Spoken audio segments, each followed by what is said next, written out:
자, 성경에는 우리가 이해할 수 없고 다 설명할 수 없는 우리의 상식을 벗어나 있는 수많은 일들이 기록이 되어 있습니다. 특별히 예수님의 공생의 기간 동안에 우리 주님은 참 이런 일들을 많이 하셨는데요. 병고침도 있었고, 귀신도 떠나가고, 죽은 자는 일어나고, 바람과 바다도 하나님의 말씀 앞에 잠잠하여지는 그런 놀라운 일들을 예수님이 보이셨습니다. 이런 일들을 우리가 살필 때 주목해서 주의해서 생각해야 될 점이 있다고 한다면, 성경은 이러한 기적 또는 기사들을 말할 때 어떠한 경우에는 이적이다, 기사다 이렇게 표현을 하기도 하고, 어떤 경우에는 표적이다 아니면 또는 표징이다 라는 말로 구분을 하고 있다는 점이에요. 일반적으로 이적과 표적은 우리의 일반적인 이해와 상식을 벗어난 초자연적인 일들을 지칭하는 말임은 틀림없습니다. 하지만 표적은 특별히 그 가운데서도 어떤 특별한 의미를 가지고 있다라고 하는 거예요. 사인, 어떤 증표라고 하는 특별한 의미를 가지고 있습니다. 그러니까 다시 말해서 초자연적인 놀라운 일 그 자체에 목적이 있는 게 아니라 그 일을 통하여서 분명하게 드러내고자 하는 어떤 의도, 그 뜻이 담겨져 있다라고 하는 말이에요. 그래서 성경에서 표적이라고 할 때는 이 사건이 그 이적을 행하시는 분의 신분과 또 그 목적을 나타내는 데 의미를 가지고 있습니다. 사실 예수님께서 행하신 모든 일들은 모든 사건들마다 다 의미를 가지고 있는 건 맞지만, 보다 분명하고 선명하게 예수님 자신에 대해서, 또 하나님 나라에 대해서, 하나님의 구속 사역에 대해서, 그 영광에 대해서 더 분명하게 나타날 때는 특별히 표적 또는 표징이라는 말로 구분을 하고 있다는 말이에요. 그래서 대표적인 표적으로 우리가 잘 알고 있는 것처럼 요나의 표적이 있고, 요한복음에서는 7개의 표적을 또 우리에게 소개를 해주고 있습니다. 첫 번째가 오늘 본문에서 나타나고 있는 가나 혼인잔치의 물을 포도주로 바꾸는 일이고, 두 번째는 요한복음 4장에서 나타나고 있는 가버나움에서 죽어가는 고관의 아들을 고치신 일입니다. 세 번째는 5장에서 베데스다에서 38년 된 병자를 고치신 일이고, 네 번째로는 6장에서 디베라 바다 건너편에서 오병이어로 5,000명을 먹이신 일을 나타내고 있어요. 다섯 번째로는 6장에서 디베라 바다에서 물 위를 걸으신 사건이 나타나고 있고, 여섯 번째는 9장에 가서 이 실로암에서 날 때부터 장님이었던 사람의 눈을 뜨게 하신 일이 표적으로 소개가 됩니다. 그리고 마지막 일곱 번째는 11장에서 이 베다니에서 죽은 지 사흘 된 나사로를 살리신 일이에요. 이게 표적입니다.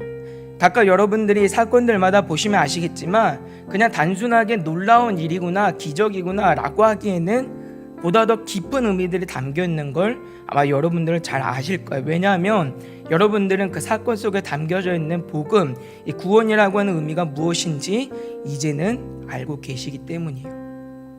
이런 의미에서 봤을 때 오늘 요한 사도가 가장 첫 번째 표적으로 이 가나 혼인잔치에서 물이 포도주가 되게 하신 일은 상당히 의미심장한 부분이라고 생각할 수 있습니다. 왜냐하면 요한 사도가 이 복음서를 기록할 때는 예수님께서 행하셨던 모든 말씀과 가르침과 그 이적들에 대해서 의미들을 다 알고 있는 상태예요. 그러니까 그 당시 기적이 행하여지고 말씀이 가르쳐졌던 그 당시에는 몰랐어요. 그런데 지금은 요한 사도가 다 알고 있단 말이에요. 모든 의미들을 다 알고 있는 거예요. 그런 요한 사도가 가장 먼저 표적으로 물을 포도주로 바꾸신 이 사건을 우리에게 소개하고 있다라고 하는 점은 분명히 여기에는 성경이 주는 의도가 담겨져 있다라고 하는 걸 살펴볼 수 있습니다. 그러면 이 사건이 우리에게 어떤 사건을 알리기에 첫 번째 표적으로 요한 사도는 우리에게 소개를 하고 있을까요? 예수님께서 물을 포도주로 바꾸신 이 놀라운 표적은 옛 언약의 시대는 끝나고 새로운 언약의 시대가 시작이 되었음을 우리에게 알리는 사건입니다. 요한복음 1장 49절과 50절의 말씀에서는 이렇게 말씀하고 있는데요. 나다나엘이 대답하되 랍비여, 당신은 하나님의 아들이시오, 당신은 이스라엘의 임금이로소이다. 예수께서 대답하여 이르시되 내가 너를 무화과나무 아래서 보았다 함으로 믿느냐? 이보다 더 큰 일을 보리라 말씀하세요. 우리 주님은 자신이 무화과나무에 있었던 사실을 예수님께서 알고 계셨다는 여기에 놀란 나다니엘을 향해서 이보다 더 큰 일을 내가 너에게 보이겠다라고 말씀합니다. 이 큰 일이라고 하는 건 참된 메시아 구속주로서 우리 예수 그리스도로 말미암아 이루어지는 새로운 역사를 의미하고 있어요. 하나님께서 예수 그리스도를 통하여서 이제는 옛 언약을 성취하시고 이제는 그리스도 안에 새로운 언약, 은혜의 시대를 열겠다라고 하는 의미가 여기에 담겨져 있는 거예요. 오늘 본문에서 이러한 부분들을 우리가 또 살펴볼 수가 있는데, 먼저 예수님께서 물을 포도주로 변하게 하실 때 사용하신 물이 무엇인지를 주목을 하셔야 됩니다. 우리 6절의 말씀인데요, 함께 읽어보도록 할게요. 6절입니다. 시작. 거기에 유대인의 정결 예식을 따라 두세 통 드는 동하랄이 6이 놓여 있는지라. 자, 당시 유대인들은 장로들의 유전에 따라서 정결례로서 손과 발을 씻는 일을 했어요. 그래서 예수님은 당시에도 손을 씻지 않는 일로 시비를 붙었던 일이 있었습니다. 이는 유대인들에게 있어서 손을 씻는 일은 단순하게 어떤 청결을 위한 일이 아니라 하나님의 말씀에 따라서 종교적이고 신앙적인 이유로 경건과 거룩에 관련된 문제로 인식하고 있었기 때문이에요. 그래서 유대인들의 집에는 다 손과 발을 씻기 위한 이 정결례를 위한 물들을 준비를 하고 있습니다. 오늘 본문에서도 그 물이 등장을 하고 있어요. 근데 놀라운 건 하나님께서, 우리 주님께서 이 물을 포도주로 바꾸셨다라고 하는 점입니다. 그냥 물을 바꾸신 게 아니에요. 정결례 예식을 위해서 사용되는 그 물을 포도주로 바꾸셨어요. 여러분 한번 생각을 해보세요. 우리 주님이 포도주를 바꾸실 때 물이 필요하실까요? 우리 주님은 어떤 분이시죠? 참 하나님이시잖아요. 창조주의 권능을 갖고 계시는 분이 우리 주님이십니다. 그러니까 주님은 마음만 먹으시면 땅에서라도 포도주가 샘솟게 하실 수 있는 분이 우리 주님이에요. 뿐만 아니라 물이 필요하다라고 하시면 굳이 정결례를 위한 물이 아니라 시냇가에 있는 물을 통해서라도, 심지어 우리가 손과 발을 씻고 더러워진 그 물을 통해서라도 포도주를 만드실 수 있는 분이잖아요. 그런데 오늘 예수님께서 굳이 정결례를 위해서 사용되는 그 물을 포도주로 바꾸십니다. 우리 주님은 이러한 변화들을 통하여서 율법과 의식을 통한 옛 시대는 지나가고 예수 그리스도로 말미암은 신약의 시대, 새로운 은혜의 시대가 시작이 되었다라고 하는 것을 알리고 계시는 거예요. 정결례, 율법으로 대표되는 이 정결례, 그 물에 담겨져 있는 물을 포도주로 새롭게 바꾸셨어요. 옛 언약은 성취가 되고 폐허진 게 아닙니다, 여러분. 없어진 게 아니에요. 예수 그리스도 안에서 성취가 되고 이제는 주님 안에서 새로운 언약, 은혜의 시대가 시작이 되었다라고 하는 거예요. 그래서 예수님께서 마리아가 이 포도주의 문제를 예수님께 요청을 할 때 4절에서 어떻게 말씀하시느냐면, 예수께서 이르시되 여자여 나와 무슨 상관이 있나이까? 내 때가 아직 이르지 아니하였나이다. 이렇게 말씀하세요. 우리 주님은 아직 때가 이르지 않았다 말씀합니다. 여기서 말하고 있는 때라고 하는 건 예수님께서 십자가에 못 박혀 죽으시고 부활하심으로 말미암아 죄와 사망의 권세를 이기시고 우리를 새 언약의 백성으로 새롭게 하시는 그때를 우리에게 말씀하고 있는 거예요.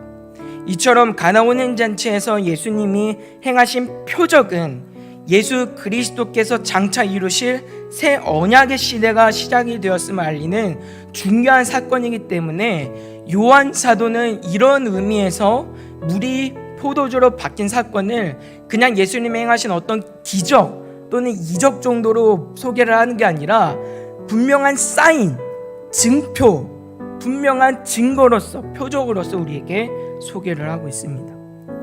이러한 관점에서 봤을 때 새 언약의 시대를 살아가는 우리가 삶에서 누려야 하는 최대 기쁨과 삶의 목적이 어디에 있는가를 보게 되는 거예요.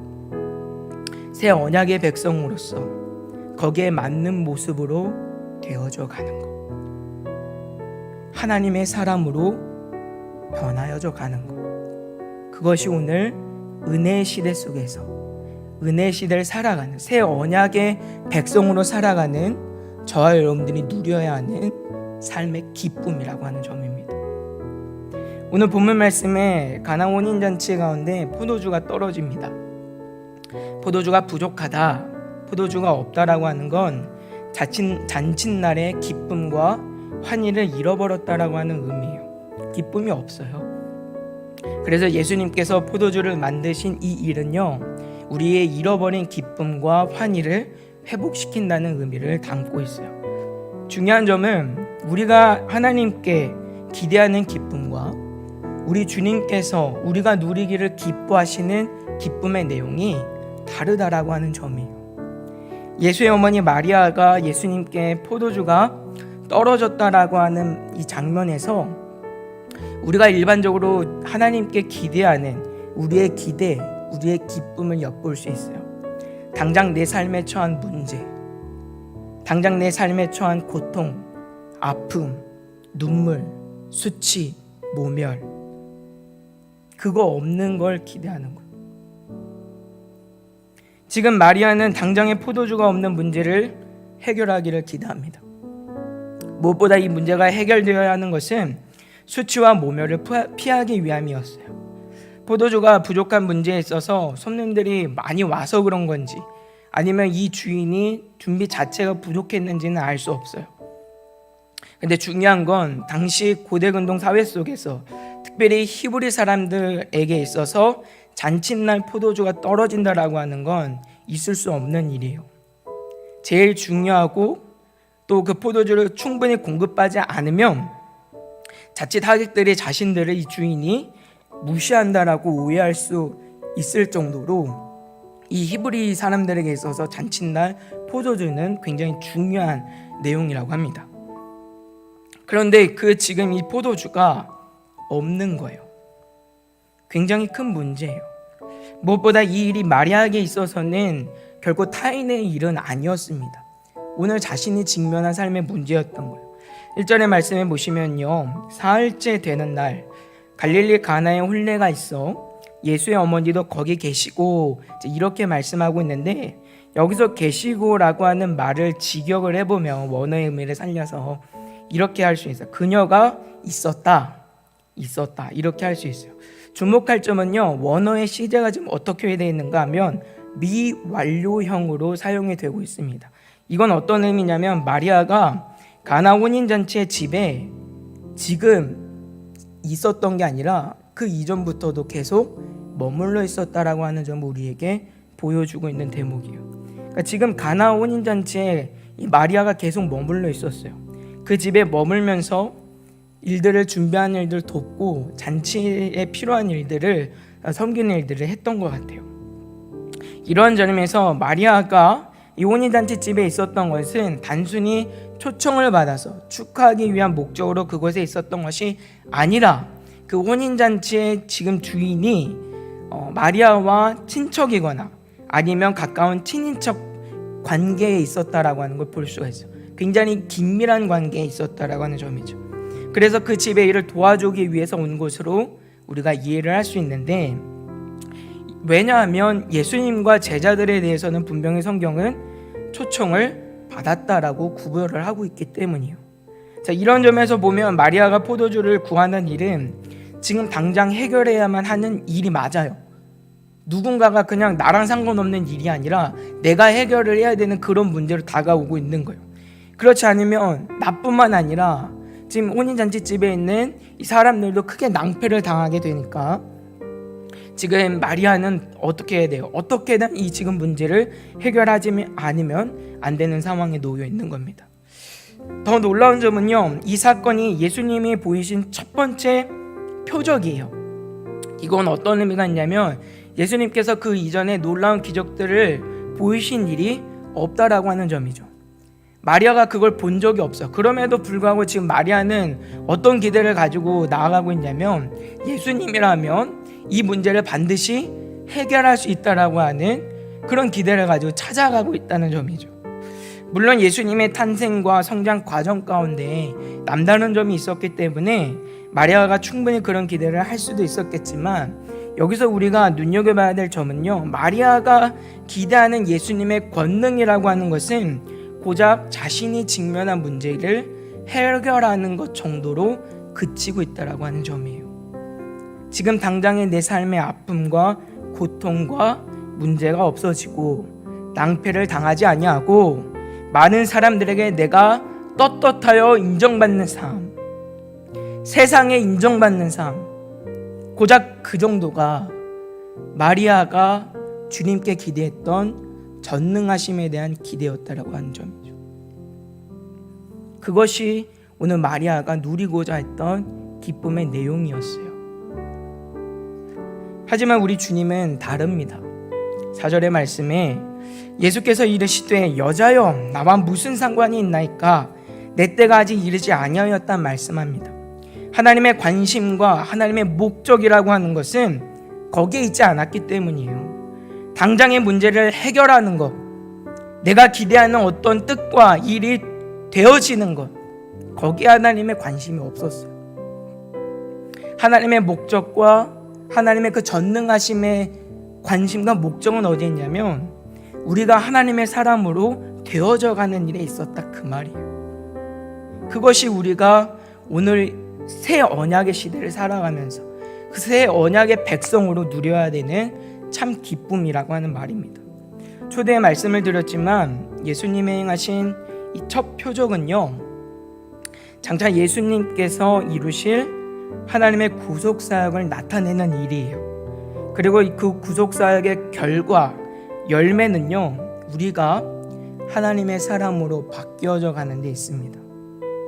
절대로 포도주가 될 수 없었던 물이 포도주가 되었던 것처럼 하나님의 원수였던 내가 하나님 앞에 버림받아야 하는 죄인인 내가 하나님 앞에 고집과 완악한 마음을 꺾지 못하는 내가 하나님의 나라와 영광에는 조금도 관심이 없었던 내가 이제는 하나님 나라의 백성이 되고 하나님의 자녀가 되어서 하나님 나라를 꿈꾸고 하나님의 일들을 바라보며 하나님 나라를 이루는 일꾼이 되어가는 거예요. 이게 하나님의 구속사역이고 하나님이 새 언약의 시대 가운데 우리의 삶에 두신 하나님의 일하심의 목적이라는 말입니다. 하나님의 전능하심은 거기에 있어요. 예수님께서 물을 포도주로 바꾸신 것은 결코 마리아의 간절한 기도를 들으셨기 때문이 아니에요. 분명히 마리아의 의도와 예수님의 의도는 달라요. 그럼에도 불구하고 오늘 하나님이 우리 주님이 그것을 외면하지 아니하고 물을 포도주로 바꾸셨던 것은요, 가르쳐주고자 하시기 때문이에요. 너가 나에게 기대하는 것이 고작 너의 삶의 문제를 해결하는 것, 그것뿐이지만 나는 너의 삶에 더 큰 목적이 있어. 더 큰 기대가 있어. 너가 꿈꾸고 너가 나에게 구해야 할 것은, 구해야 하는 은혜는 세상에서 편안하게 살고 고통이 없고 눈물이 없는 것, 그 정도가 아니야. 꿈꿀 수 없었던 그 하나님의 영광을 바라보는 것, 하나님의 자녀로 살아가는 것. 성경은 권세라고까지 우리에게 말씀하시는 그 놀라운 지위를 누리며 살아가는 것, 내가 할 수 없었던 그 일을 하나님이 하게 하심으로 그 기쁨을 누리며 살아가는 것. 내가 세상에 자랑할 건 아무것도 없어도, 심지어 내 생명을 잃어버릴 수밖에 없는 그 상황에서라도 절대 빼앗길 수 없는 그 영원한 만족과 기쁨, 그 기쁨을 보이시고자 오늘 주님이 물을 포도주로 바꾸십니다. 그래서 5절의 말씀에 보시면요, 이 마리아는 하인들에게 너희에게 무슨 말씀을 하시든지 그대로 하라, 이렇게 말해요. 이는 예수님이 어떻게든 이 문제를 해결해 주실 것이야 라고 하는 그런 의미가 아닙니다. 예수님께서 뭐라고 말씀하시든 내가 그 뜻에 순종하겠다라고 하는 의지가 여기에 담겨져 있는 거예요. 그것이 서로 내 뜻과 반하는 일을 할지라도, 내가 기대하지 못했던 일을 할지라도 그것이 하나님의 뜻이고 우리 주님이 내 삶에 두신 목적이라고 한다면 수용하겠다라고 하는 의지가 여기에 나타나고 있어요. 생각과 관점이 변해갑니다. 문제를 바라보고 인식하고 생각하는 것들이 내 안에 머물러 있는 게 아니라 이제는 하나님 편에서 인식하고 바라보고 생각해 가기 시작을 하는 거예요. 하나님의 사람으로 변하여져 갑니다. 가꾸어져 가고 있어요. 11절에서도 그래서 이렇게 말씀하죠. 예수께서 이 표적을 갈릴리 가나에서 행하여 그의 영광을 나타내심에 제자들이 그를 어떻게 했다고요? 믿으니라. 성경이 이렇게 말씀합니다. 믿으니라. 이 일의 결론이에요. 이 일을 통해서 하나님이 이루신 결과하고 열매, 믿게 되었다라고 하는 거예요. 물을 포도주로 바꾼 이 사건이 믿음의 문제로 연결이 됩니다. 이런 부분들은 하나님의 관심과 목적이 분명히 어디에 있는지 우리에게 말씀해주는 대목이에요. 하나님의 사람으로 변하여져 가는 것, 하나님을 의심하고 하나님을 불신했던 내가 이제는 그 하나님의 놀라운 권능과 위엄을 인정하고 믿음을 따라 살아가는 그 자리로 바뀌어져 가는 것, 그것이 오늘 우리의 삶에 하나님이 이루고자 하시는 계획이고 뜻이고 영광이라고 하는 말입니다. 이것이 오늘 우리 주님께서 첫 번째 표적으로 영광을 보이신 까닭입니다. 우리가 계속해서 이제 출애굽기의 말씀을 읽어가고 있는데요, 하나님께서 이스라엘 백성들을 출애굽하실 때 바로의 마음을 완악한 상태로 내버려 두시고 10가지의 재앙을 하신 이후에 출애굽하시잖아요. 하나님께서 그렇게 하신 이유가 여기에 있는 거예요. 이스라엘 백성들에게 출애굽의 목적이 어디에 있는지 가르쳐 주시기 위함이죠. 이스라엘이 이 고통받는 자리에서 빈곤과 억압과 유린된 인권을 회복하는 것, 그 정도가 하나님의 목적이 아니었기 때문이에요. 이스라엘은 그걸 기대했죠.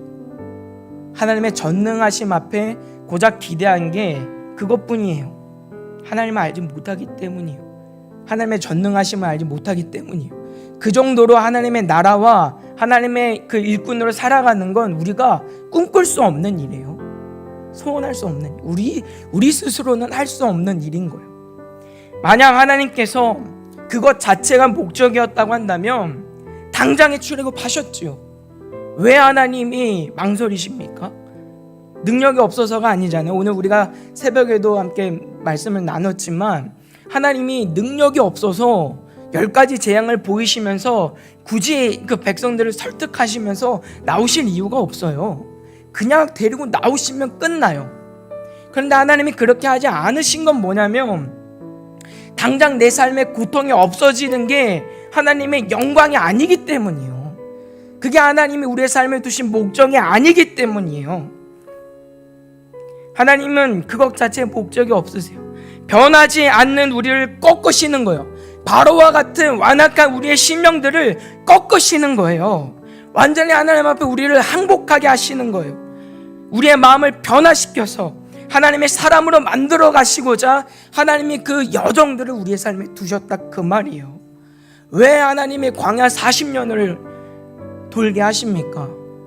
이스라엘 백성들이 하나님의 사람으로 되어가기 위해서 그 과정이 필요했어요. 하나님이 그들을 광야 땅으로 인도하시면서 하신 말씀이 있어요. 우리가 지금 이제 구약 성경의 말씀을 계속 읽어가고 있는데, 통독을 하고 있는데, 지금 이제 신명기 말씀 끝나고 여호수아 말씀 이제 읽어가고 있거든요. 참 좋은 것 같아요. 민수기의 말씀 같은 데 보니까 이유가 나오는데 이스라엘 백성들이 하나님을 계속적으로 반항을 하는 거예요. 안 꺾어지는 거예요. 하나님이 얼마나 그게 한탄스러우시면 도대체 너희가 10번이나 나를 시험하냐라고까지 말씀하시거든요. 그 정도로 우리가 완악한 거예요. 그 정도로 우리 스스로가 나를 꺾지 못하는 거예요. 하나님의 자녀로 살아갈 능력이 없어요. 그래서 하나님은 어떻게 하시느냐면 그걸 완전히 꺾기 위해서 광야의 40년 여정을 허락하십니다. 그래서 광야 40년은 저주가 아니에요. 은혜예요. 나를 꺾으시고 끝끝내 나를 항복시키셔서 하나님의 사람으로 새 언약의 백성으로 합당하게 만들어 가시는 하나님의 그 전능하신 능력이 광야 40년이다 그 말이에요. 그래서 하나님은 우리의 삶에 때때로 고통과 눈물이 있게 하시고 때때로는 형통함과 위로 속에 우리를 다듬어 가십니다. 디모데후서 3장 16절과 17절의 말씀은 이렇게 말씀하는데요. 우리 한 목소리를 함께 읽어보도록 하겠습니다. 시작. 모든 성경은 하나님의 감동으로 된 것으로 교훈과 책망과 바르게 함과 의로 교육하기에 유익하니 이는 하나님의 사람으로 온전하게 하며 모든 선한 일을 행할 능력을 갖추게 하려 함이라. 아멘. 하나님이 일하시는 목적이에요. 하나님이 우리에게 말씀하시는 이유이고 우리가 그 말씀을 순종하며 살아갈 때 얻게 되는 우리 삶의 기쁨입니다. 하나님의 사람으로 온전하게 되어서 모든 선한 일, 하나님이 기뻐하시는 우리 삶에 두신 그 뜻과 하나님 나라와 그 영광을 이루며 살아가는 능력을 갖추는데 목적이 있는 거예요. 하나님의 말씀이 우리를 이끌어가는 것, 하나님의 일하심과 그 목적은 우리를 하나님의 사람으로 만들어가는 데 있습니다. 그러니 사랑하는 여러분, 오늘 내가 하나님의 사람으로 되어져가는 사실에 기쁨과 감사가 넘칠 수 있게 되기를 주님의 이름으로 부탁을 드립니다. 예수님을 우리를 위해 죽으셨습니다.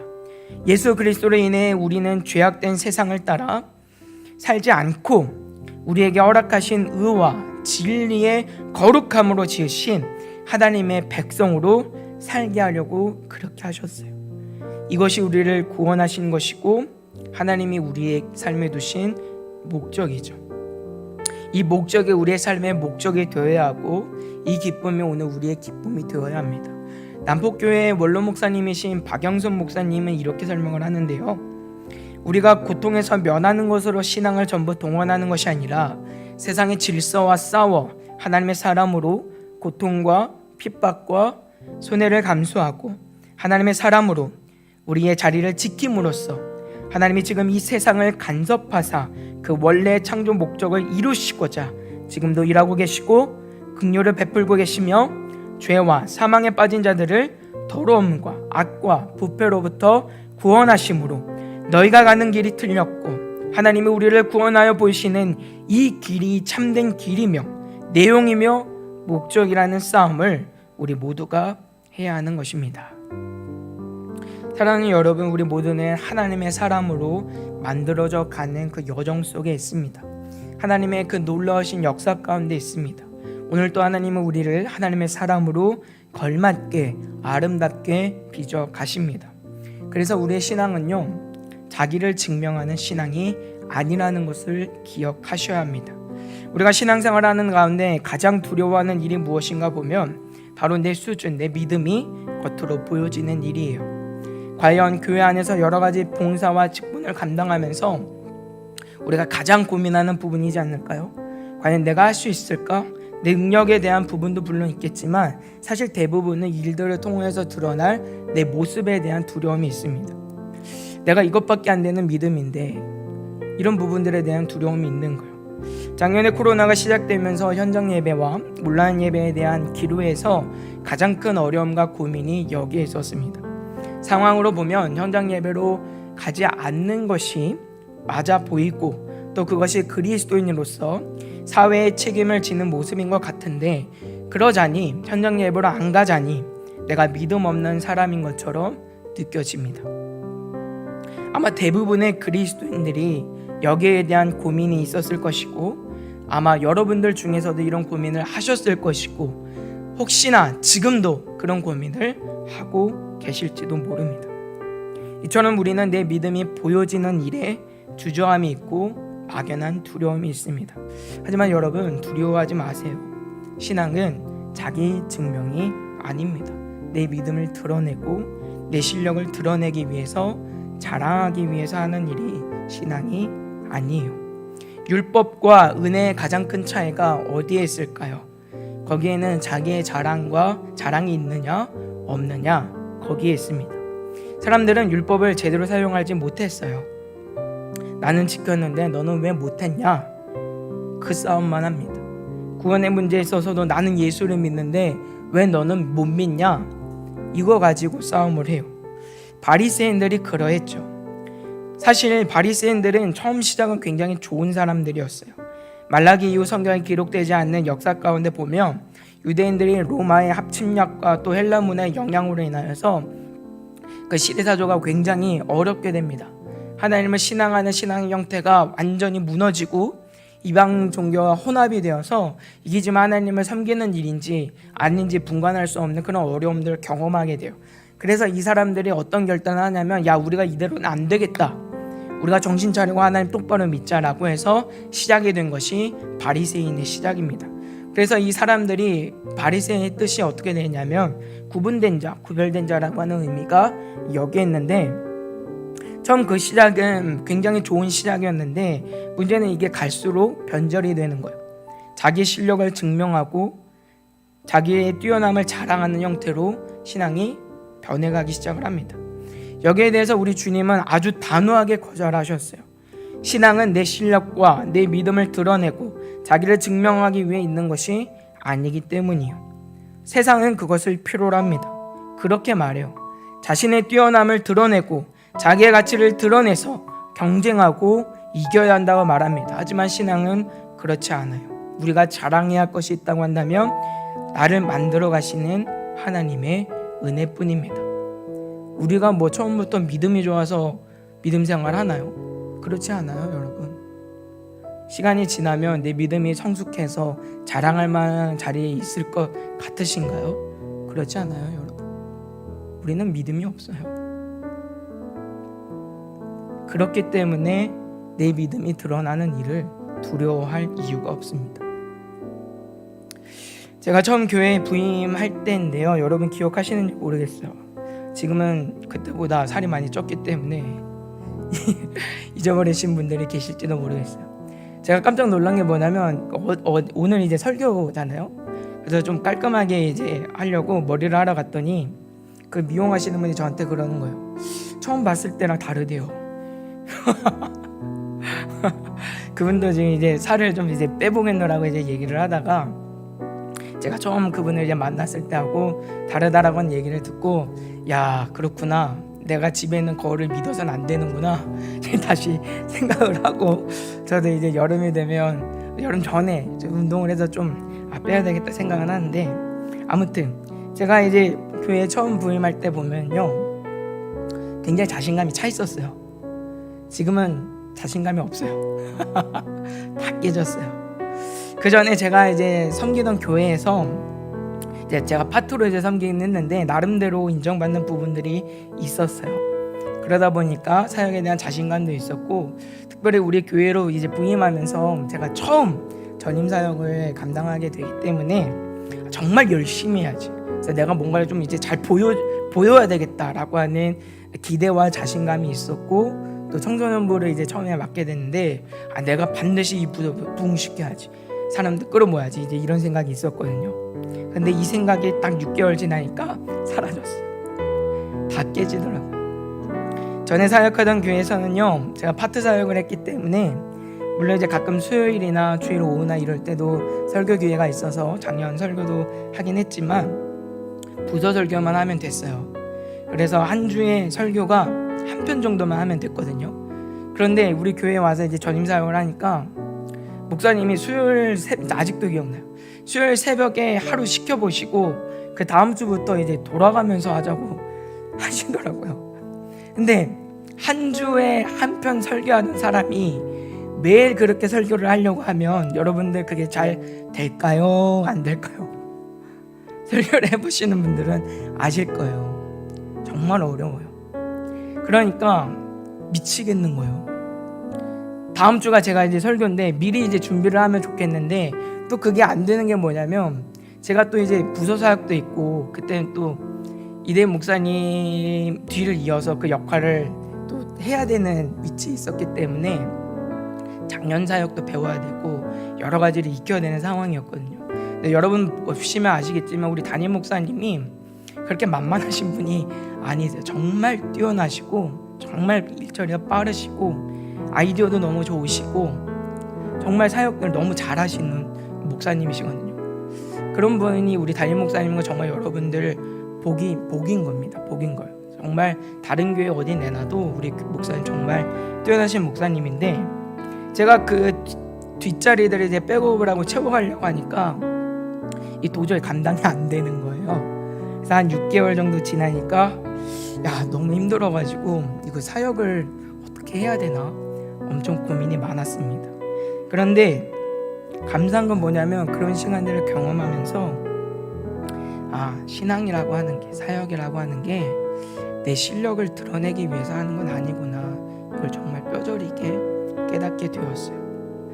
왜 하나님께서 맡겨진 자들에게 충성을 요구하시는지 이제는 알겠더라고요. 정말 알겠더라고요. 왜 우리의 자랑이 하나님의 은혜뿐인지 아는 그런 시간들이었어요. 물론 지금도 제가 제 사역을 하는 것들이 만만치는 않고 쉽지는 않지만 그래도 감사한 건 제 자신감으로 제 실력으로 하지 않기 때문에 그래도 넉넉하게 감당할 수 있는 것 같아요. 이처럼 신앙이라고 하는 건요 원래 내 믿음 없음이 드러나는 일이에요. 우리가 원체 믿음이 없는 자들이기 때문에 신앙은 내 믿음이 없음이 드러나는 게 맞아요. 그리고 그 믿음 없는 자리에서 일하시는 하나님의 영광을 보는 게 우리 신앙이 되는 게 맞습니다.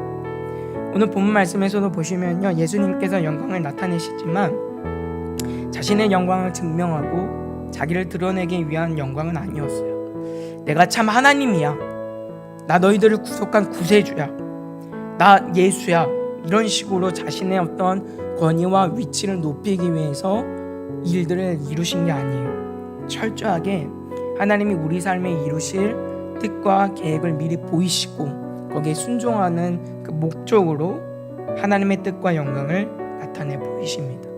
여기엔 개인의 욕심도 없고 목적이 없어요. 우리 주님께서 말씀하신 것처럼 하나님이 일하시니 나도 일한다 말씀하신 그대로예요.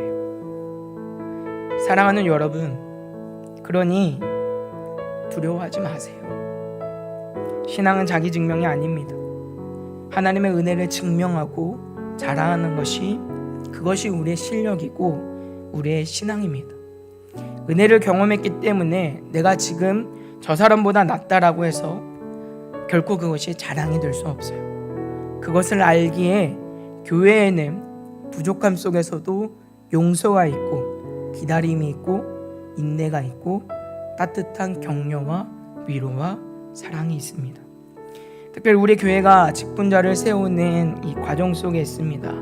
바로 소원하는 것은 혹시 내 믿음 없음으로 고민하시는 분들이 있다면 혹은 내가 받은 직분 가운데 믿음 없음으로 인하여서 부끄러워하시는 분들이 있다고 한다면 오늘 이 말씀이 여러분들에게 위로가 되고 소망의 메시지가 될 수 있기를 주님의 이름으로 소망합니다. 직분과 교회의 여러 일들은 믿음이 있기 때문에 감당하는 것이 아니라 오히려 믿음이 없기 때문에 받아야 합니다. 하나님은 그 일들을 통하여서 우리를 온전한 하나님의 사람으로 이루어 가시는 거예요. 그 일을 이루고자 자격 없고 능력 없고 믿음 없어도 직분 주시고 교회의 여러 사역과 사명들을 감당하게 하십니다. 놀라운 건 그 과정 속에 정말 성장이 있어요. 열매가 있어요. 하나님이 이루시는 역사가 있습니다. 우리가 담임 목사님과 함께 동역을 해야 되는 이유이고, 담임 목사님을 위해서 또 서로를 위해서 기도해야 하는 이유예요. 내 실력으로 되는 게 아니에요. 교회는 한 사람의 특별한 영웅을 필요로 하지 않습니다. 자격 없어 애통하는 그 한 영혼, 그래서 하나님의 은혜에 목마른 그 영혼, 그래서 하나님의 사랑으로 빚어가시는 그 놀라운 은혜의 역사들을 체험하기를 갈망하는 그 영혼이 교회에 필요합니다. 그러나 오늘 내 믿음 없음에 좌절하거나 낙심하지 마시고, 두려워하지 마시고, 내 믿음 없음을 하나님께 핑계대지 마시고, 오히려 믿음을 구하여 주어진 자리에서 충성으로 감당할 수 있는 복된 저와 여러분들 다 되시기를 주님의 이름으로 부탁을 드립니다.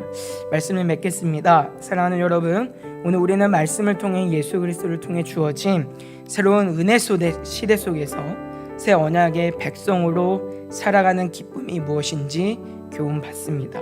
하나님의 사람으로 되어가는 것, 이 기쁨보다 우리가 누려야 할 참 기쁨은 없습니다. 오늘 내 믿음 없음에 좌절하지 마시고, 이런 나를 사용하시어 믿음의 장성한 분량에까지 우리를 만들어 가실 하나님을 기대함으로 기쁨이 넘치는 저와 여러분들의 삶, 신앙이 되시기를 주님의 이름으로 소망합니다.